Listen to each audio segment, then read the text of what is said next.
Welcome to this session on conflict management. I know that the topic sometimes creates a little bit of fear and anxiety. Conflicts, I hate conflicts, I don't want conflicts. The best world would be a world without conflicts, my teams without conflicts. But I don't know if the sad news, but the real news is conflict is part of life. It's part of life. It comes with the territory. It means that whenever you are dealing with people, conflicts are waiting for you. And the point is not avoiding conflicts at all cost, because that's, I would say, impossible. It's how you manage your conflicts, how you deal with conflicts. What are your strategies for coping with conflicts?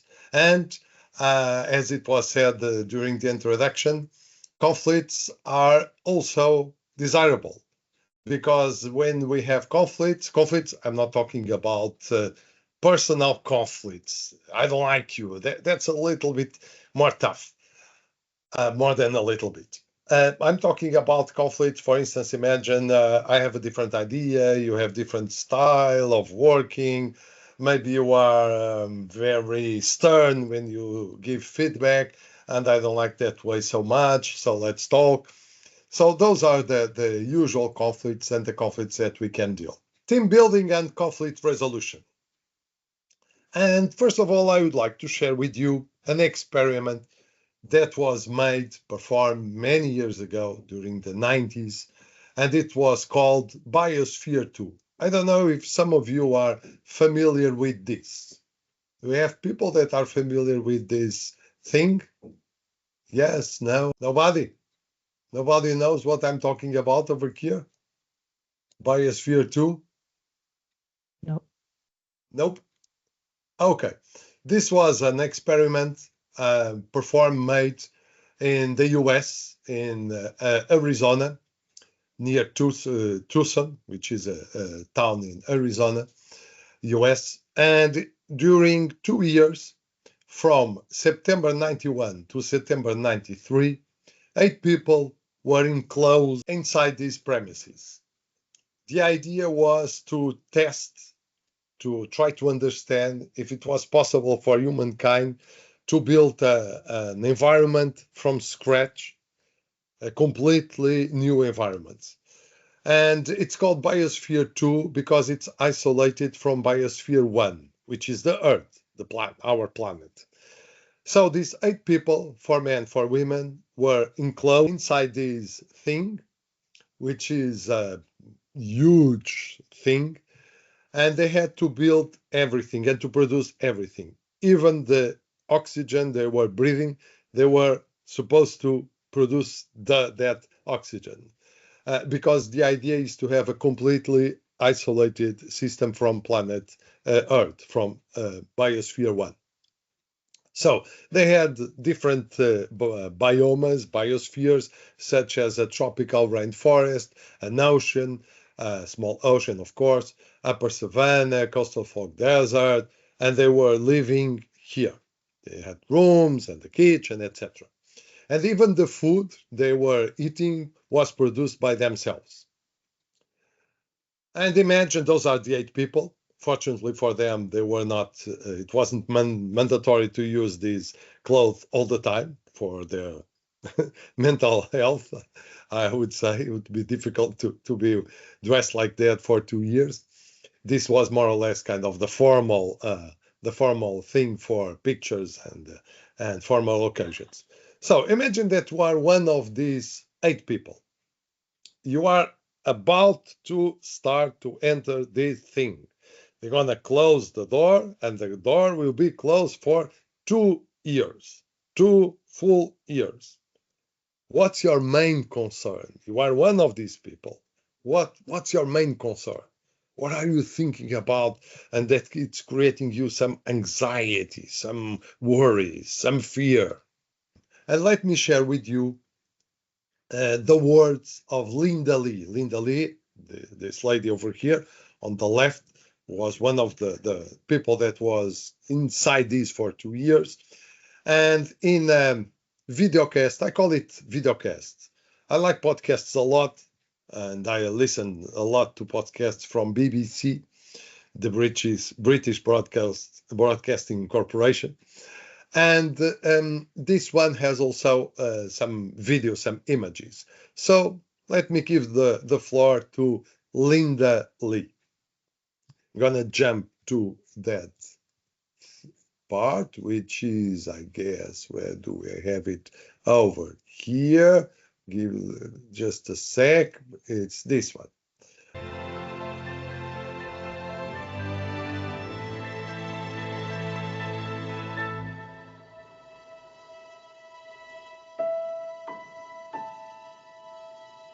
I was drawn to a group of people who had a vision to build a biosphere, and it was that magnetic pull of having a vision, working towards it no matter what, that pulled me into it. At dawn tomorrow, a unique experiment begins. Biosphere 2, the prototype space colony in Arizona, is being sealed up, with 4 men and 4 women inside. It's an attempt to discover whether human beings can design a completely artificial world and whether they can live in it. Biosphere 2 was built to be a completely separate world from Biosphere 1, which is the Earth. And in making it separate, we have a glass covering. That means that all of the air inside of the biosphere is created by what's inside of it. So we had a couple of acres where we had to grow all of our own food. We had to grow our own oxygen. We had to get along with each other, do the research, keep the mechanical systems going. When we finally got in, closed the door, looked outside from inside, we all breathed a huge sigh of relief because we had done it. I was responsible for the health and the management and the research being done in the wilderness terrestrial biomes, which were the savanna grassland, the desert, and the rainforest. I think I had a lot of my own ego tied up in the wilderness systems that I was managing. In retrospect, I didn't like that person so much.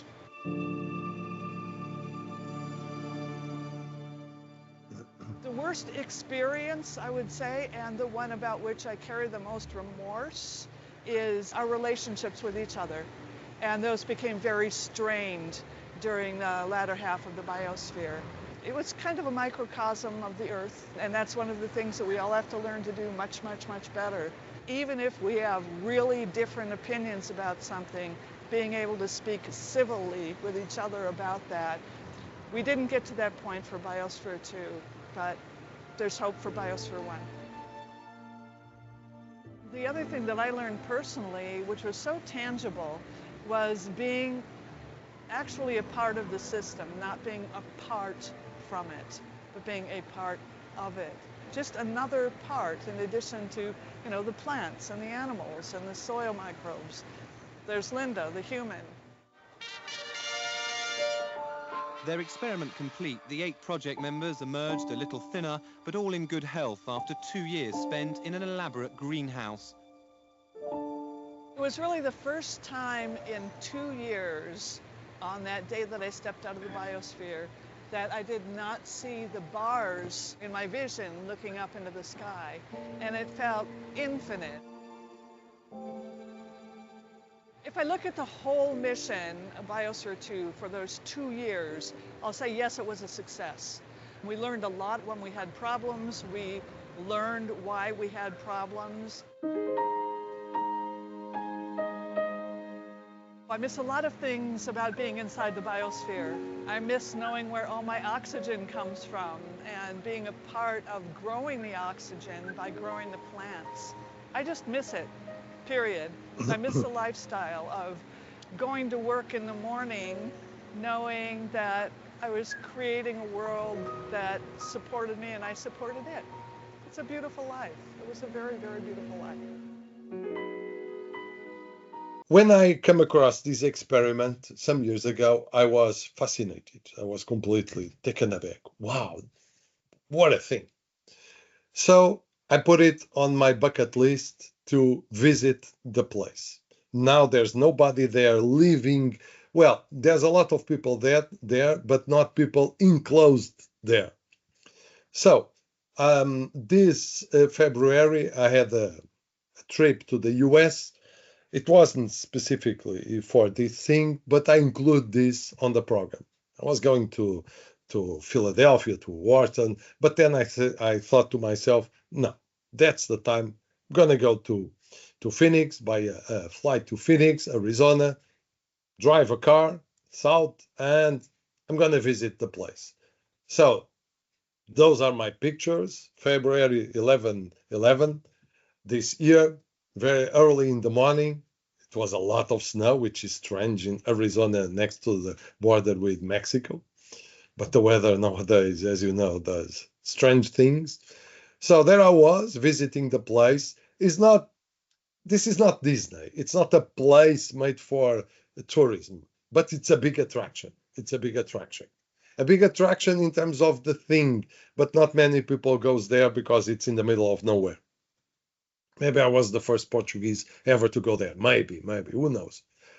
So I was visiting the place, and now they have these buildings, which the buildings are not for tourists because tourists cannot stay, can just visit, are for researchers, because as you can imagine, this place for research is a paradise. You can change only one variable on the system, and then you can measure the results. And on the outside, on Biosphere 1, on planet Earth, you cannot do that. It's always multivariable. Over there, you can do research, exchange, moving just one variable. So for research, this is heaven on earth, but not to live there. And the zone, the area is very nice, very pristine land. Those are the Catalina Mountains. And this thing is still there. You can visit it. And I bought also some special tickets for some special tours because I want to go really deep on the experience. So I went along this path as Linda Lee was walking on the video, and I went to visit the place where they were living. They have this nice kitchen. They were always plagued by cockroaches. It was a plague. They couldn't get rid of them. As you know, those insects, they live in very, very difficult conditions, and it's very, very difficult to get rid of them. This is the table where they had lunch and dinner for the first year, because then people were having food in different groups, sometimes alone. And I went also for the rooms. They had some individual rooms, small ones. The beds were on kind of a mezzanine, the upper part of the room. Very, very interesting to visit, especially if you know the story and if you know the struggle to live inside this thing for 2 years. And then I bought this book, which is from one of the people that were there for 2 years. And please read carefully the subtitle, 2 years and 20 minutes. Because it wasn't 2 years, it was 2 years plus 20 minutes. And the 20 minutes for these 8 people was too much saying, come on, are you kidding me? You are late. We have to open the door. You are late. We are 20 minutes late. After 2 years, who cares? They care. They care a lot. And more or less around the end of the book, she was saying, those are her words from Jane Poynter. Again and again, as I explore what went wrong during our 2-year mission, I come up against the same answer. The technology was sound. The idea was noble. The project was visionary and courageous. But simple human frailty brought the walls crashing down. So people messed up everything, screw up everything. Well, I'm using this not to say that people are a nightmare. Sometimes, but people are also a wonderful thing. It's all about how you deal with people. So, for us that we are managers of teams, we have to deal with conflict. It's a reality in our life. 3 approaches to conflict. These approaches were developed by 3 scholars. William Ury is one of the authors of the bestseller ever on negotiation, and the book is called Getting to Yes. It's a book originally from the 80s, and there's a third edition from 2011. And also from Jean Brett and Stefan Goldberg. They are married to each other, but that's a detail that is not part of the thing. And they are at Northwestern. Northwestern is a big university near Chicago. And Jean, she's at Kellogg, which is the business school. I know them pretty well, Jean Brett and Stefan Goldberg.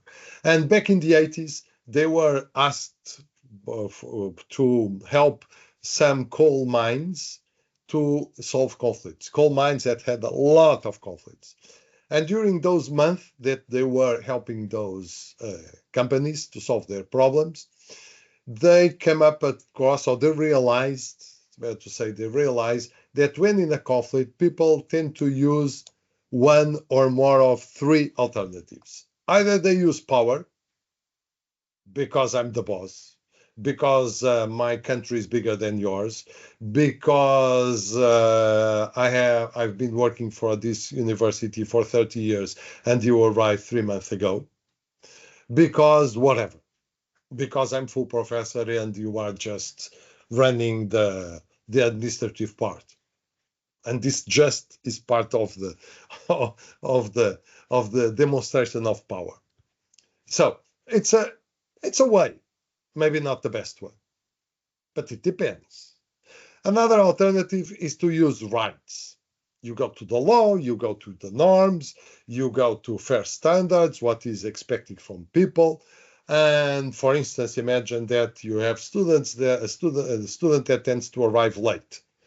And there's a moment, maybe the first, maybe the second, it depends. You would say, well, if you arrive 5 minutes late, you are missing the class. You cannot enter because we have this rule. So rules, which are a way of using rights, rules can be part of the way you deal with conflict. Maybe you anticipate the conflict, defining a rule to avoid the conflict. For instance, a dress code. I don't know if you have dress codes on your universities for people that work there, for students. Can your students show up in shorts and flip-flops? Maybe not. It depends on the universities. It depends on how you want to define your rules.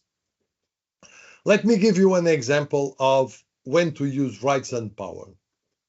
An example that will illustrate some circumstances to use rights and power, such as when the other party doesn't want to talk with us, doesn't want to negotiate with us. I'm talking about negotiating because negotiating is also a way to solve conflicts.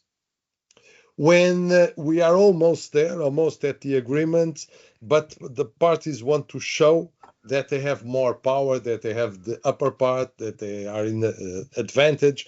So they still, for instance, use big weapons, but they are also talking with us. But they use a kind of a mixed approach to have more power when they are talking with us. And sometimes this is a tragedy, for instance, in wars. In wars, this is very, very, very common, and it's a tragedy because people die. To signal that I wasn't born yesterday, so no, forget it. You are not doing that. And when you are almost there, but then there's a drawback, there's an impasse, and you need to use other strategies. A nice example, which is a classic one. It's again an old one. But it's not because it's old that it's not interesting. It's very interesting, at least in my view.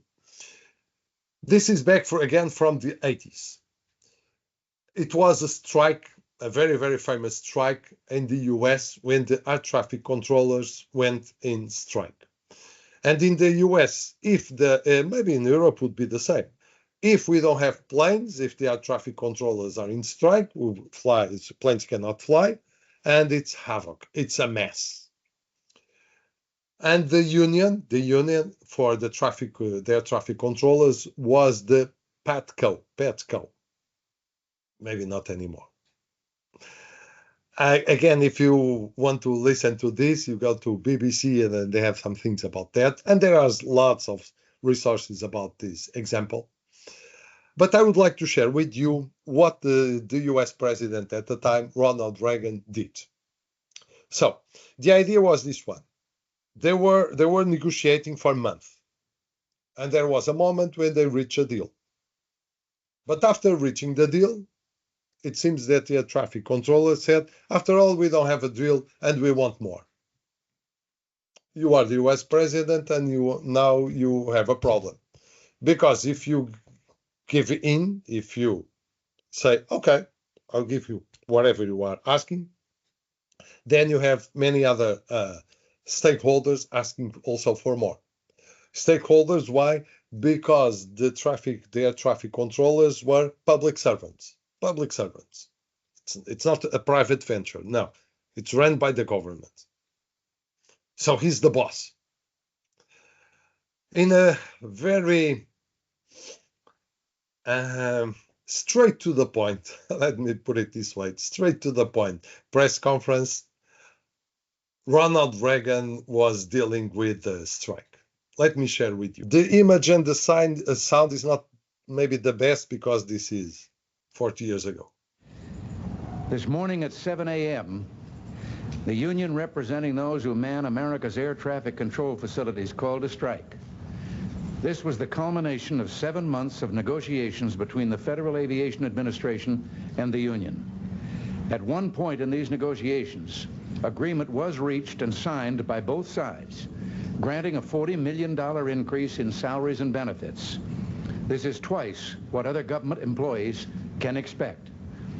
It was granted in recognition of the difficulties inherent in the work these people perform. Now, however, the union demands are 17 times what had been agreed to, $681 million. This would impose a tax burden on their fellow citizens which is unacceptable. I would like to thank the supervisors and controllers who are on the job today helping to get the nation's air system operating safely. In the New York area, for example, 4 supervisors were scheduled to report for work and 17 additionally volunteered. At National Airport, a traffic controller told a news person he had resigned from the union and reported to work because, quote, how can I ask my kids to obey the law if I don't, end quote. This is a great tribute to America. Let me make one thing plain. I respect the right of workers in the private sector to strike. Indeed, as president of my own union, I led the first strike ever called by that union. I guess I'm maybe the first one to ever hold this office who is a lifetime member of an AFL-CIO union. But we cannot compare labor management relations in the private sector with government. Government cannot close down the assembly line. It has to provide without interruption the protective services which are government's reason for being. It was in recognition of this that the Congress passed a law forbidding strikes by government employees against the public safety. Let me read the solemn oath taken by each of these employees, the sworn affidavit when they accepted their jobs. I am not participating in any strike against the government of the United States or any agency thereof, and I will not so participate while an employee of the government of the United States or any agency thereof. It is for this reason that I must tell those who fail to report for duty this morning they are in violation of the law, and if they do not report for work within 48 hours, they have forfeited their jobs and will be terminated.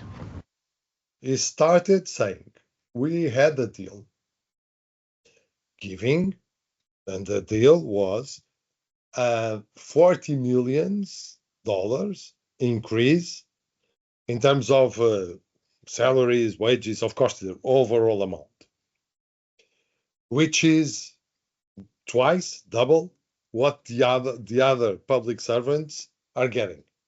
And this is because of the risks, the uncertainties, the difficulties of the job of being a air traffic controller. That's it. Now, after we have a signed agreement, they are asking for 681, 17 times more, which is a burden, a tax burden. So will be what he's saying is, you know who's going to pay this? It's you, American people. So he's putting the Americans against their traffic controllers. And then he keeps going. I would like to thank those that are not striking. And he gives some examples. And then he gives the vignette, the story of the dad saying to the kids, how can I ask my kids to obey the law if I don't? And then he says, this is a great tribute to America, which is very relevant over there. This appeals to the country, to the America, to the US, to the flag, to all that thing. Americans are very susceptible to that. Then he keeps going. I'm not against strikes. Maybe you are thinking, he's anticipating what people can think. He's trying to read between the lines what people are thinking. Maybe you are thinking that I'm against strikes. No, I'm not against strikes. I was part of a union. Maybe I'm the only one ever to be in this place as an American president that was part of a union. He was part of the union of artists in Hollywood because he was an actor before that in Hollywood. Not the best one, but he was an actor for several years. So I'm not against striking. In the private sector, yes, not in government. Government cannot close the assembly line. Government cannot stop. Schools cannot stop. Hospitals cannot stop. And air traffic controllers cannot stop. And there's a legislation, a law against that. And you air traffic controllers, you sign saying that I'm not participating in. So you are going against your own words, against your oath. And then he finalizes saying this: if you don't return to the work in 48 hours, that means that you just abandon the work and you are out, you are fired. Now, after this press conference, because this is just words, now we have actions to do. 48 hours after that, they are not showing up. You are the American president. What are you doing? You fire them? We are talking about more or less 12,000 people. If you use a threat, if you issue a threat, you have to be prepared to go to the last consequences. You cannot do a bluff when you are using threats. If you threat, you have to be prepared to go to the last step. Let me share you what he did. Let me give you the closing of the story. What happened was this. On August the 5th, so 48 hours, because they weren't showing up, the Reagan administration fired the 11,345 striking air traffic controllers. All of them. You are out. And not just that, you are banned forever from federal service. So you cannot work for the government no more. You are out of government life. You would take 3 years to train new controllers, but it has not. That time is not available. So what was the BATNA, the alternatives? A mix of non-participating controllers, supervisors, staff personnel, some non-rated personnel, military controllers transferred temporarily from other facilities. But it was half. It was very hard. Only 10 years after this, the number of staff returned to the original level. It took 10 years to come again to the normal level. And some of the striking controllers were allowed to reapply. And it was how many years? 12 years later, only 12 years later, Bill Clinton said, well, after all, you are not banned from federal service. But of course, after 12 years, your life is turning to other directions. So in 2006, only 850 Petco original strikers had been rehired by the government. But again, as some of you were saying, he cannot go back, because if he goes back, he loses his face, he loses his credibility, and he wouldn't be able to negotiate no more with anyone. He has to go to the last one. So be very careful when you use big guns, because then you cannot go back. If you are in doubt, maybe I should not, maybe you shouldn't. Okay, so I really like this example, not because of the situation, but because of the lessons. And this June, I was in Cornell talking with Dan McRae. Dan McRae is the director of the International Labor Relations Institute the Institute for Labor Relations from Cornell. So they deal a lot with the unions and this kind of stuff. And I was talking to him about this, and he told me, Joao, because I asked him, then this thing in the 80s, the Petco and all that mess, was creating kind of a key moment between unions and governments. And he said, between unions and governments, and between unions and private companies. Because also the corporate America realized that, after all, we can deal with this kind of conflicts, sometimes with a more tough hand. But again, this morning, it's not just about a tough hand. No. This morning, the main idea is try to negotiate. Try to negotiate. Because in fact, with Petco, they were negotiating. But there was a moment when, after the negotiating, let me go back, when they said, well, we want more. So when the negotiations are at an impasse and all attempt to focus on interests have been exhausted, negotiating is no more an option. So now I have to use other weapons, other tools. So this is the idea for today. Let's try to go for the interests. Reconcile parties' underlying interests. What are the needs, the desires, the concerns, the wishes? What are the things that they really care about? And this is the main goal when we are to negotiate, is try to understand what they really need and what we also need. And let me give you the difference between the issues, the positions, and interests. And this is very, very, very important when you are in a conflict. The issues are the things, the topics open for discussions, the bullet points on the agenda, the things that you have to discuss. And having only one, it's tough. When you have more than one, is easier, because maybe you can concede on one if they help you on another. Issues. Then we go for positions. What's a position? It's what the people are saying. I want this. I want that. I'm not accepting X. I want Z. But behind what they say, behind what they write, behind the email, behind what they say to the press, there's an interest. And what's the interest? What people really want.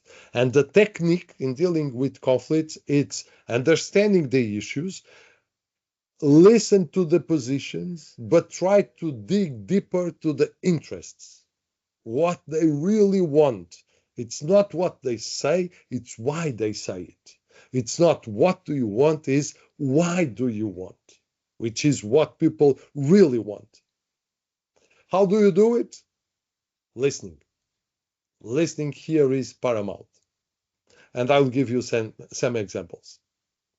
Comments till now, because this is a paramount moment in our morning. Comments, queries? Well, sorry, it's Go Rubina ahead. again. Go Yeah. ahead. What is more limiting, like the interests? I'll give you an example. Sorry, I might have different positions, but I can be available to give up with some of them, but not all of them, for instance. Or do you suggest we should only focus on interests? You should understand, listen to the position and go deeper to the interests. What's behind? Let me give you an example. And this is again, it was Dan McRae that gave me this example, and I was, wow. And this is a real example. A factory, an ice cream factory from Unilever in Venezuela, South America. And they were negotiating again with the unions. And it was, as usual, the unions were asking for a lot, and the administration, the management also negotiating the usual way. But one of the issues that the union was demanding, asking, was this. There was a small hospital, a small one, run by the company, and the distance from the hospital to the main premises, to the factory, was 20 minutes walking. And one of the issues that the unions were asking was, we don't want the hospital. So far, we want it right close to the factory. The cost for that, for the management, would be to move the hospital from the position where it is now next to the factory, was $200,000. It's a lot of money at the time. So they asked the unions why going from positions. We don't want the hospital 20 minutes walking away. We want it right next to the factory entrance. Why do we want that? And they said, well, if we break a leg, we cannot walk to 20 minutes. And the administration was saying, or the management was saying, but if you break a leg, you are not walking. We are taking you by ambulance. Still, we want a hospital. Well, the management thought this is what in negotiation we call boogie, which is they ask for something that they really don't want, but it's a currency because they're going to drop that if we give them what they really want, which is a very common strategy when we are negotiating. I'm not a big fan of that. Anyway, they thought that, and when the negotiations were almost there, and the management thinking, after all, the hospital, they are not talking about the hospital anymore. But right at the last moment, they said, the unions, what about the hospital? And the management, the hospital. Yes, we are not signing the agreement if the hospital stays where it is. So after all, wasn't a trick, was for real. And things were stalling, were difficult to go on. And then there was a moment when one of the union people said, La Niña. La Niña, it's the Spanish word for the little girl. And what was the problem? You won't believe this, but this is true. Some weeks ago or month ago, in a road right next to the factory, there was an car accident, and a niña, a little girl, was killed by a car. And the workers, they believe that the ghost of the niña, the girl, is haunting them when they go along the path from the factory to the hospital. So they don't want to go. They are afraid. Now you have a problem, a ghost. Well, what do you do with the ghost? You call for the Ghostbusters. They are not answering the phone because that's a Hollywood movie. What else? Suggestions. You laugh at them. Come on, are you believing in ghosts? Are you kids or what? You still have the problem. They believe. So if they believe in ghosts, you have a problem. And the ghost is also your problem. You know what they did? They gave money, a big donation, or a donation, not 200,000, to the church over there. I don't know which type of church. And the church sent a priest, a high-ranking priest, to the place. He did whatever he had to do to put the soul to rest, and end of problem. And the hospital stay where it was. The management tend to spend the 200,000, and the workers were very happy with the hospital where it was, because the problem was not moving the hospital, was the ghost. For me, this is an amazing story. Wow. And illustrate perfectly. The point is not, I'm going to convince you that I'm right, that my position is right and your position is wrong. The point is try to understand, why do you say that? What's important for you? And then when we understand, when we diagnose the situation, is easier. It's never very easy, but it's easier. Let me give you another example. This is a classic one. Imagine today, at the end of the day, you go back home, and after a long Monday, now it's your time finally at the sofa, and you just lie. Now I'm going to rest a little bit.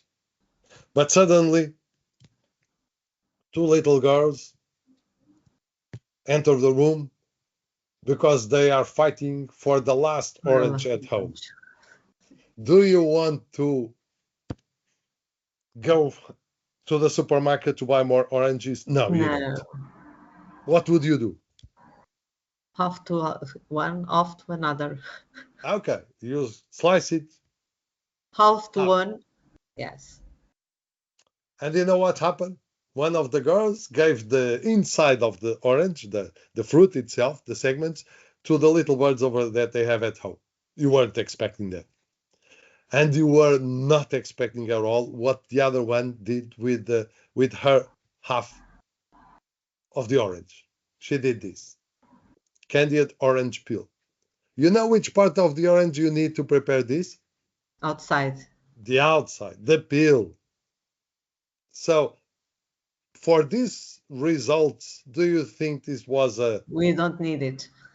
Yeah, you should divide this way. Here you are dealing with positions. We talk to them. Of course, Teresa. Because here you are dealing with positions. What are the positions? I want the orange. I want the orange. Here you are dealing with interests. I want to feed the birds. I want to prepare that thing. So, the sentence for you not to forget and to use every day. Do you want to be right or to solve the problem?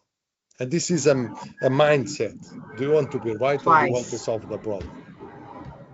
Twice, that's difficult. To have both, that's very difficult. That's very difficult. And you know what? Because the others, they also think they are right. Yes.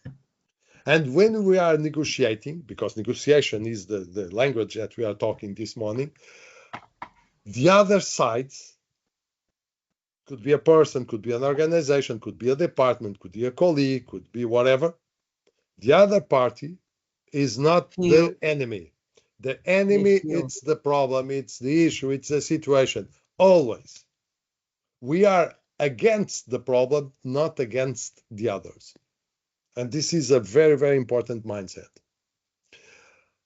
A last example before we stop for some minutes. And the last one example is Camp David Treaty, back from 1978. What happened? In 1967, there was a war between Egypt and Israel, and also Jordan and Syria. But here we are talking just about Egypt and Israel. And this war was called the Six-Day War. And during that war, Israel, is this lighter part here, Israel conquered this part from Syria, the Golan Heights.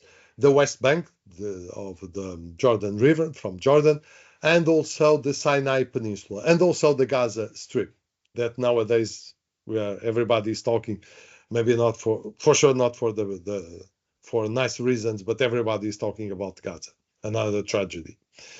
So Sinai Peninsula. The Sinai Peninsula goes from here, which is the border from Israel, to here. Here you have the Suez Channel, and then the Gulf of Suez, and then the Red Sea. And here there's the Sinai, or the, now I want to say, and I'm suffering from a blank. But here, Moses, over here, Moses received, according to religions or to religion tradition, received straight from God the Ten Commandments. And Moses is a prophet for Judaism, for Islamism, for Christianism. Everybody accepts the Moses. Everybody, I'm talking about the three big religions, monotheist religions. So after the war, the positions were not were very difficult were incompatible, were very difficult to have both positions, because Israel said, we want part of the Sinai, at least part. We conquered the Sinai, we can give back part, but not all. And Israel was asking for every little inch of the Sinai, everything. They try and try and try, but this is impossible. How can I return 40%, 60%, 70%, and you receive 100%? That's impossible. It's impossible because we are talking about positions. And this is exactly the same example as the orange. Now the orange, it's the Sinai. Let's try to understand if they want the same from the Sinai from the orange. And with the help of a mediator, at the time was Jimmy Carter, the US president at the time, that invited both the Egypt president, Anwar el-Sadat, and the prime minister from Israel, Menachem Begin, and their teams. They stayed for more or less 2 weeks in Camp David. Camp David is the place where the US president spent his or her vacation in Maryland. So they stayed there for 2 weeks, and the conversation was going from positions to interests. And the Israel interest wasn't just having the Sinai, was security. And the Sinai was a mean to an end. The mean was the Sinai, the end security. So this was the interests. On his side, Egypt, the problem was sovereignty. They don't want to be humiliated. Again, after domination from the Greeks, the Romans, the Turks, Ottoman Empire, the French, the British, and now the Jews. No, they cannot accept that. It's an humiliation for them. So now we know the interests. Israel, security. I don't want to be attacked. Egypt, sovereignty. I don't want to be humiliated. What do you think is the agreement? Think. You need to address Israel interests, security, and at the same time address Egypt's interests, sovereignty. So, Egypt, take the Sinai back as long as you don't use the Sinai to attack Israel. So, Egyptian sovereignty, but you cannot use the area or part of the Sinai to military purposes, and that Israel is secure. So again, going from positions to interests. And the tool, listen. Try to listen. And listen is not to be in agreement. It's just try to understand.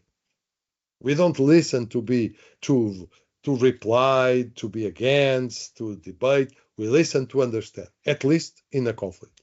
There's time later for all of those things, but the first part of the listening process is try to understand, just like that. Turn off the filters, turn off your evaluation, turn off your opinion. You are just trying to understand, even when you don't agree with them. The FBI, they develop a whole tool to deal with, with hostages and all those very, very difficult situations. And the first tool they use is listen to the other party. And the second, show some empathy. And the third, create a relationship, I mean rapport. It's not about shooting them. It's about understanding them. Because if you understand them, then they are open to understand you. A mediation could be a tool when things are getting really, really tough, really, really tough. And as a manager or as a leader, you can use mediation. Even, I know, you are the boss, so you can bang on the wall, on the table and say, my way or the highway, so, and impose a solution. But I would suggest before you do that, try a process of mediation. And mediation between the people that work with you in your team, and you are the mediator, has at least two positive consequences. The first, of course, you are helping to solve the problem. But it's not your solution, it's their solution, which is very important on mediation. Mediators, they don't have a silver bullet to solve the problem. They don't have a magic wand to solve the problem. No, they have a process. They help with the process, not with the content. The content comes from the people that are in conflict, and the mediator is helping them to reach their own solution. And the second nice result from you as a leader mediating your people is that you are teaching them how to solve a conflict. And maybe the next time they have a conflict, they don't go to you, they solve the conflict themselves. So you are developing your people, showing them the way, exemplifying how to use. It's kind of a learn or lead by example. Now let's meet this person, Hans Brandt. Let me share with you the video. And please, for the next 3 minutes, the video is more or less 3 minutes, you are this person, which is the leader of the team. You are the team leader, this person that will show up on the video. And Hans Brandt landed on your team 2 months ago. You have all the details on the video. It's a video developed by the program on negotiation at Harvard Law School, which is a wonderful program on negotiation, and probably the most developed program on negotiation in the world, from the law school, not from the business school. It's very. You work in this building.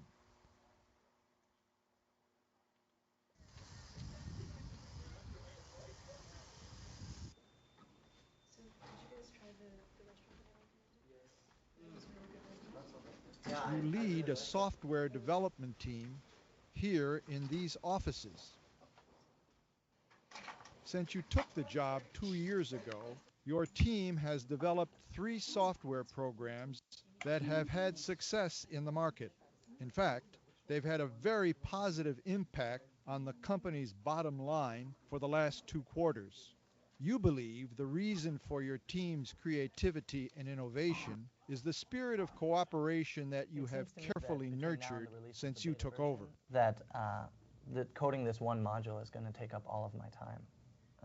You hold team meetings twice a week, on Monday and Thursday mornings at 9 a.m., so that team members can share ideas and report on their projects. I think it's the same thing. It's just going to be a tight time frame. As team leader, you also carefully orchestrate social events to allow interaction among team members to happen outside of working hours. 6 months ago, your company acquired the U.S. subsidiary of a German software company. As part of the process of integrating the two companies, one of its engineers, Hans Brandt, was assigned to your team. You guessed Brandt is in his late 50s. He is somewhat serious, but has the reputation of being technically brilliant.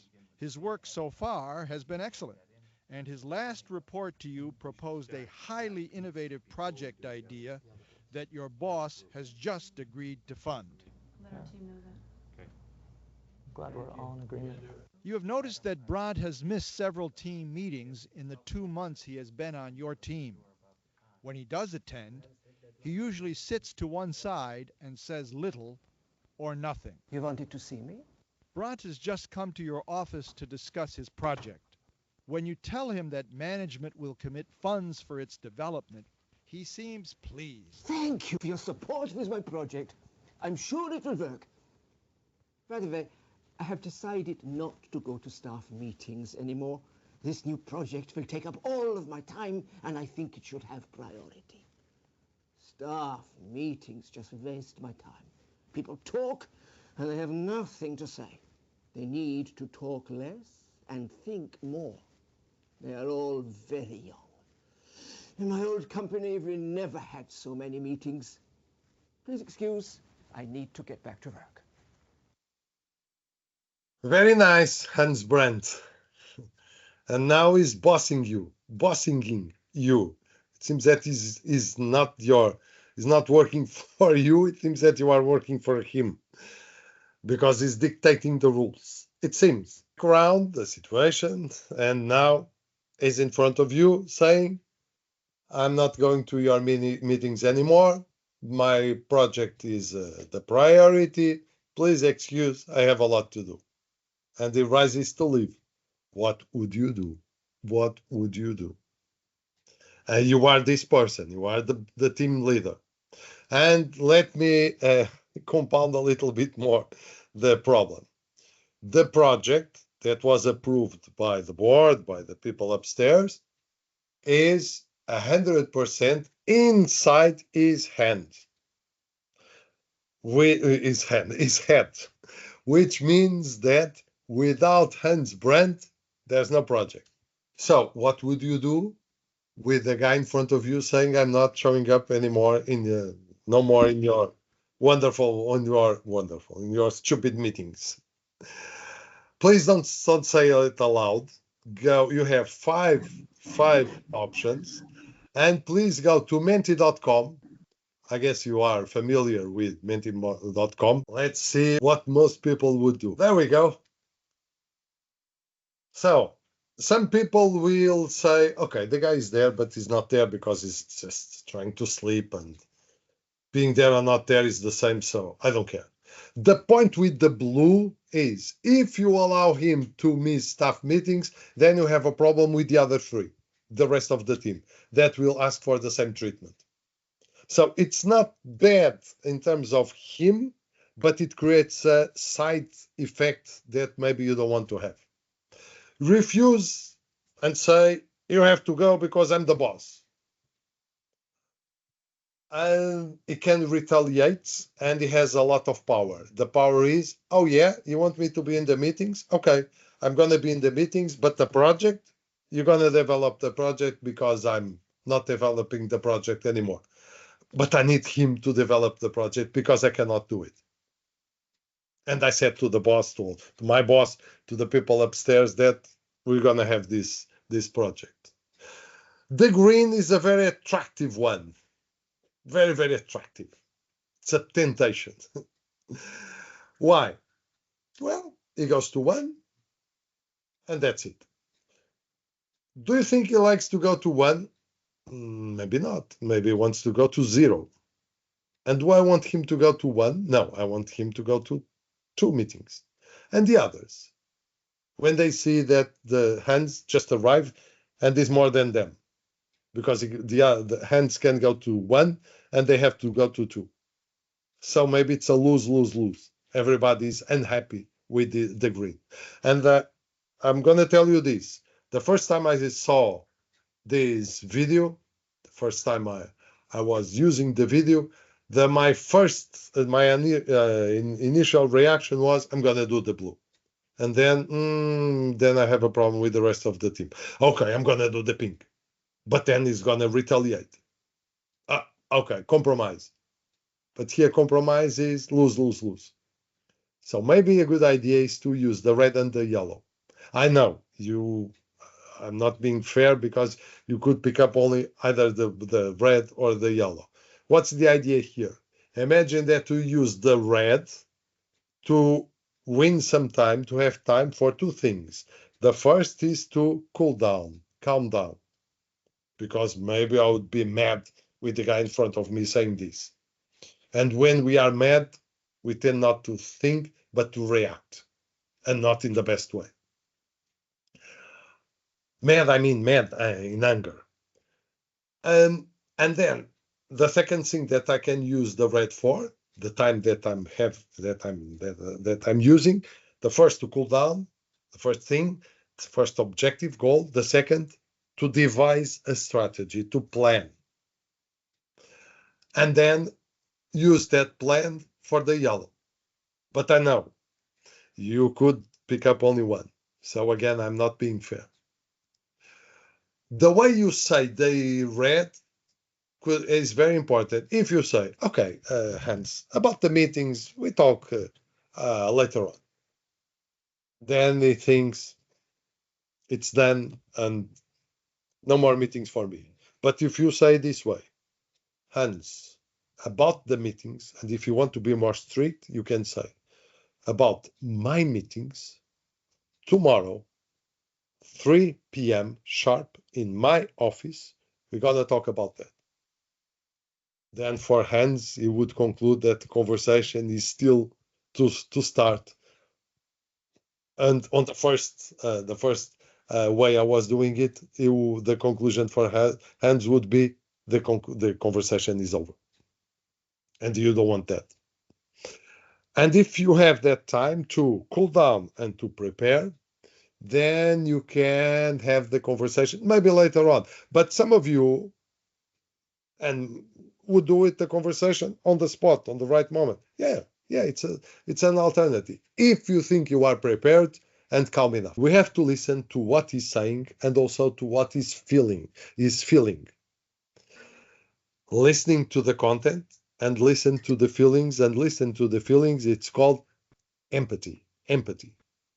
So he's saying this, right? I decided not to go to staff meetings anymore. I don't know if it was with a question mark, but let's put it over there. But in between the lines, maybe his words are implying this.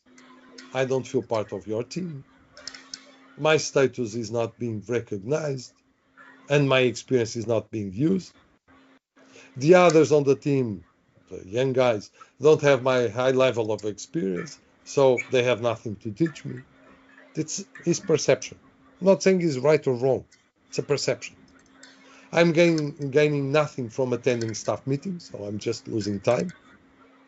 The team holds too many staff meetings, and you should consider reducing their number. Maybe it's criticizing my methodology, and that's a different animal, a different beast.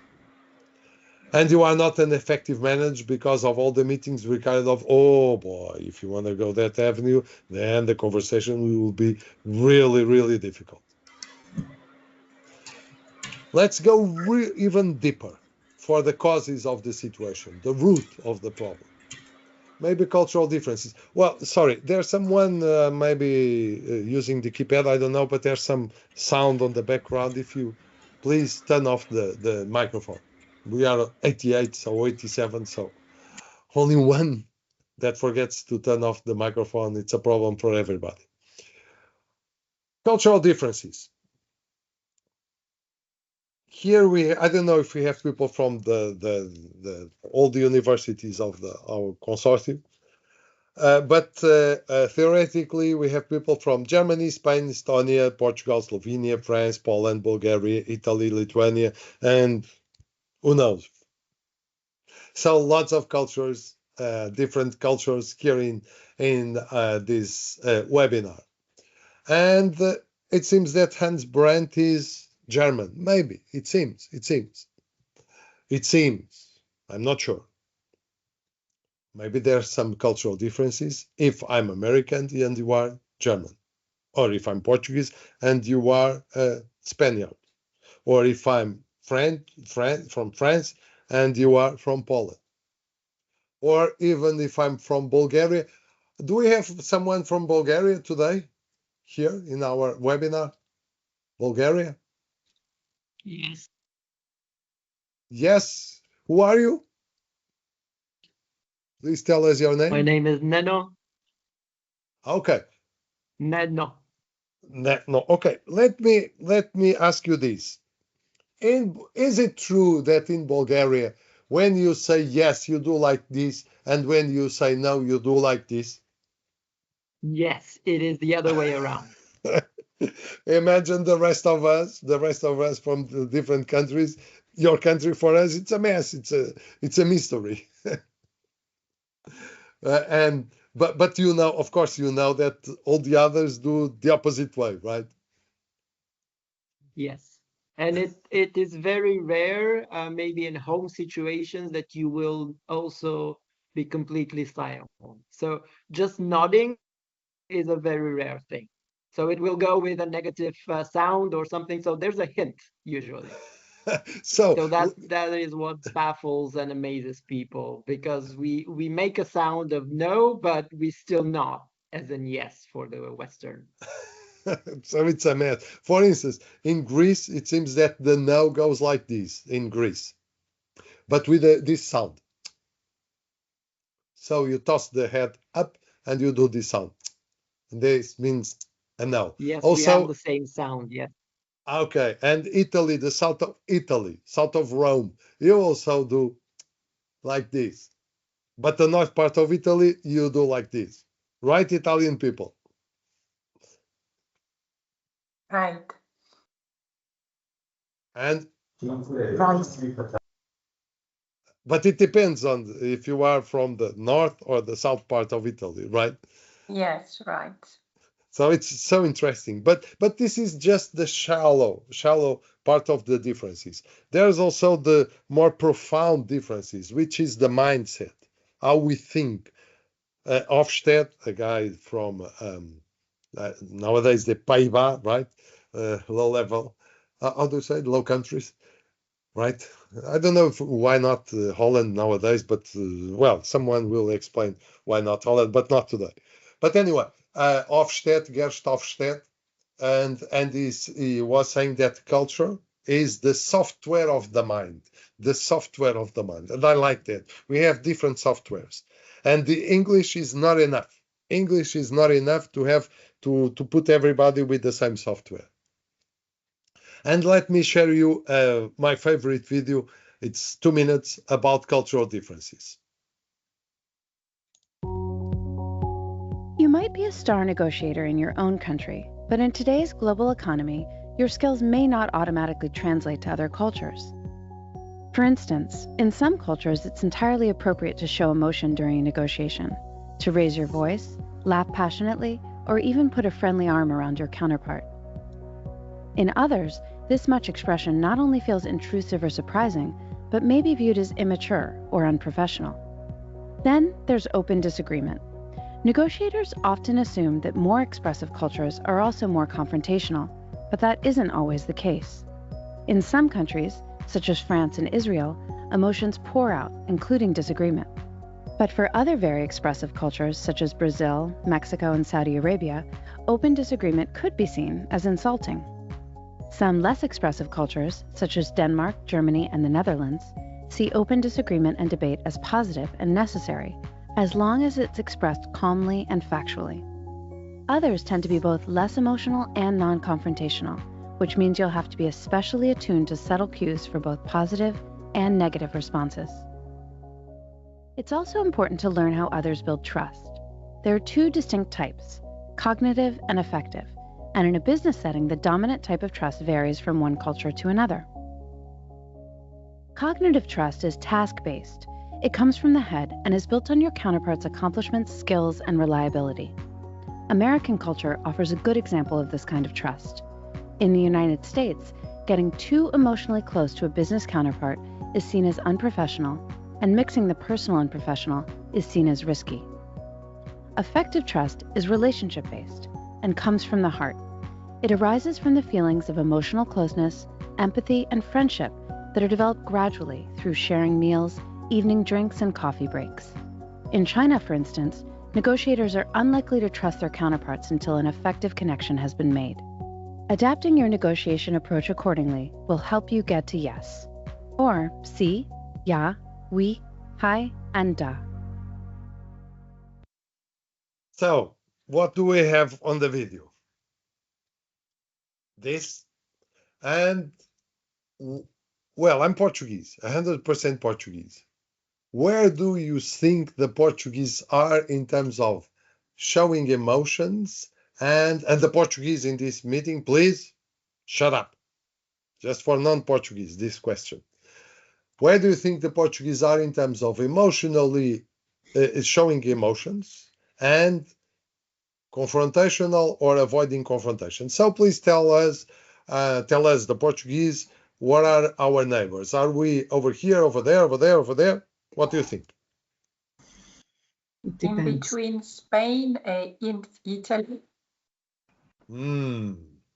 or near Brazil? I'm not sure. As a Portuguese, I would say that we are around here. We don't show emotions as in an exuberant way as the Brazilians. We are more over here, but we don't like confrontations. We have a problem with confrontations. And if we are discussing in a meeting, if you are we are discussing my project, and you say that my project doesn't make sense, you are almost insulting me, because when you criticize my project, you are criticizing myself. And in my view, this is a problem we have. But in Spain, you say the project is really stupid, and then vamos a beber una copa, right? People from Alicante. I know Alicante quite well. One of my daughters was living there for 1 year, working for IPO, which is an European institution, big one over there. Very nice city for me to live, Alicante. Okay, and for instance, the Dutch. You don't like to show emotions, but conflict, or the Germans. By the way, we cannot say that all the Germans are on this dot. No, this is a kind of like I'm doing with my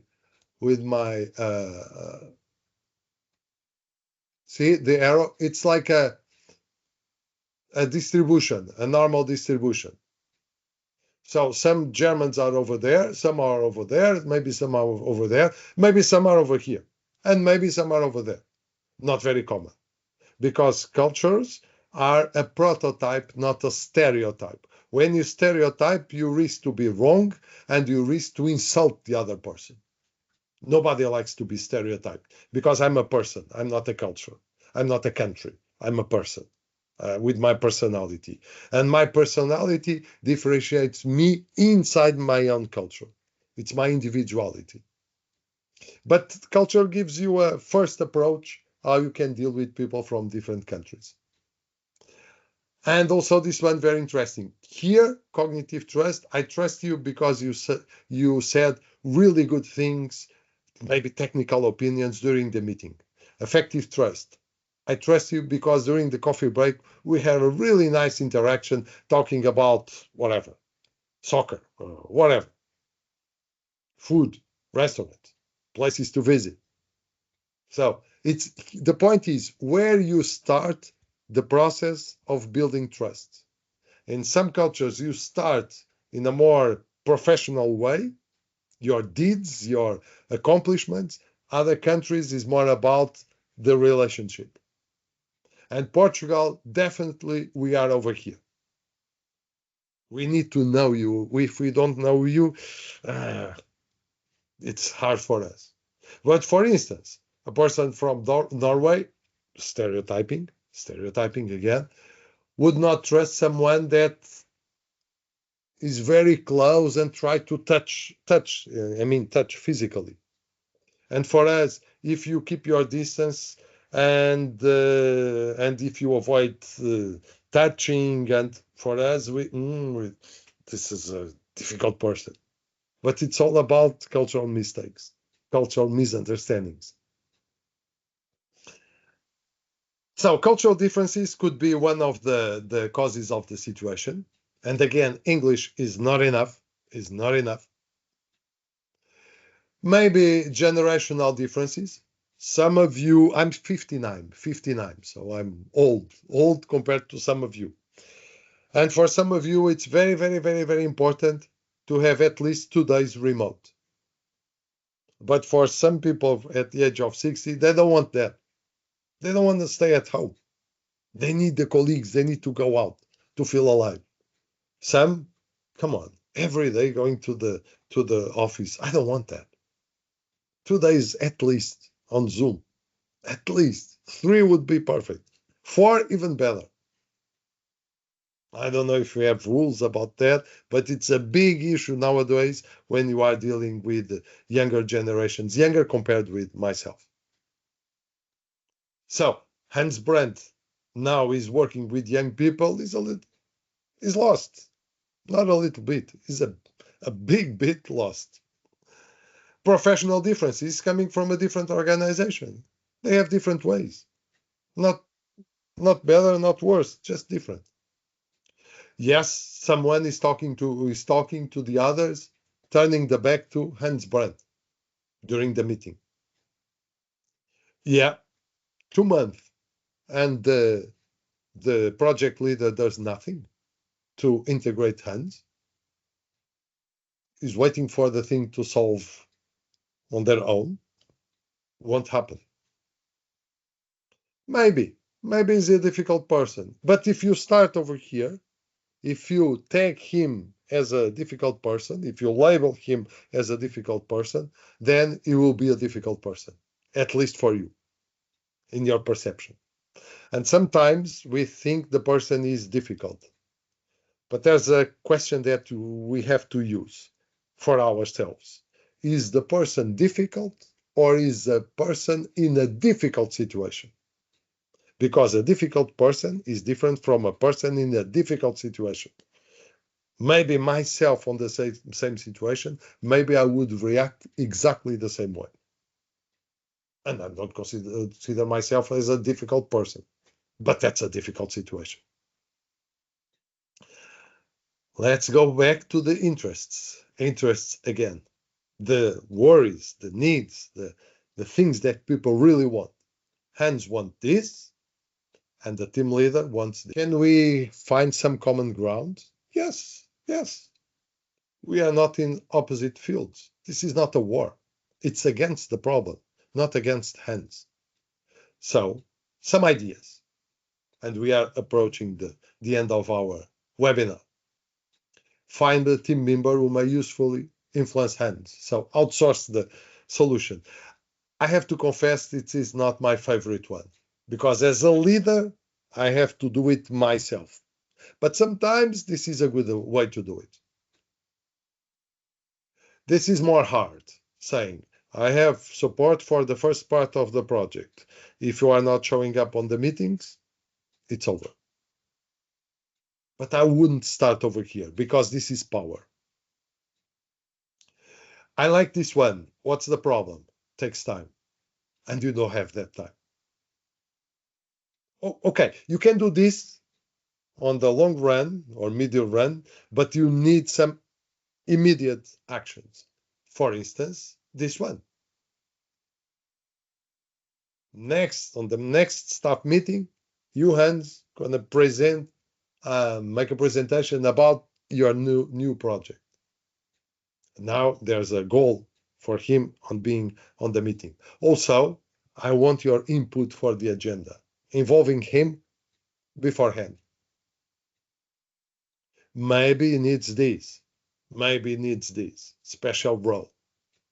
Maybe he needs a little bit of ego massage. Maybe a little bit. Yes, could be. It seems a detail, but it's not a detail. Which one do you prefer to have a difficult conversation with someone? A, B, or C? Depends on your goal. If your goal is conversation, more close conversation, maybe A. If you are in a problem-solving mode, B is nice. Is nice, why? Because you are facing the future, shoulder to shoulder, facing the future. C is more about competition.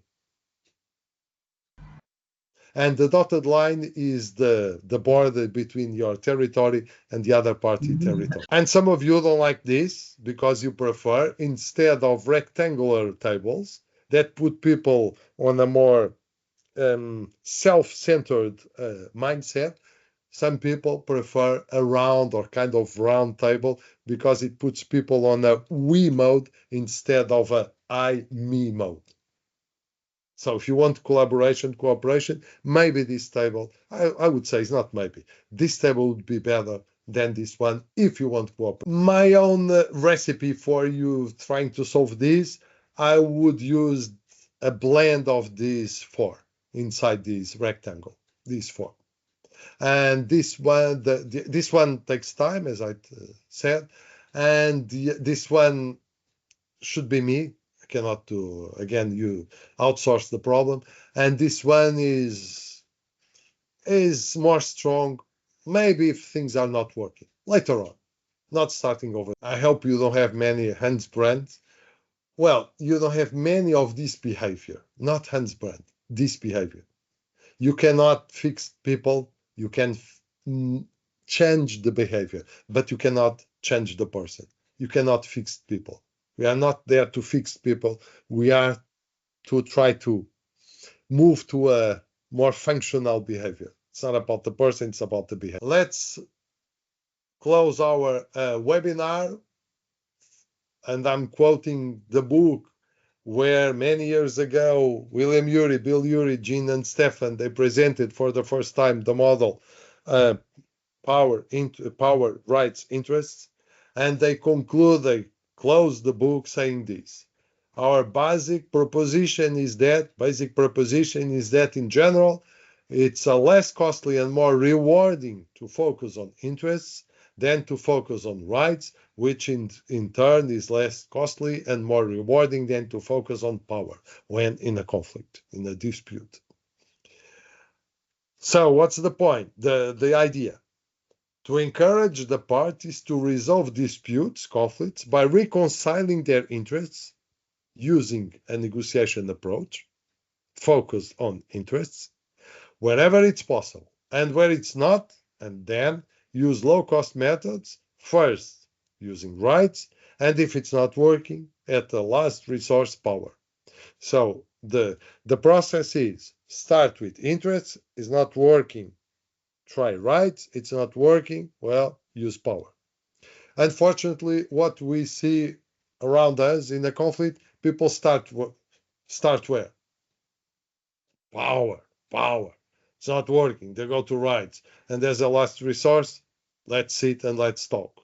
Do the other way around.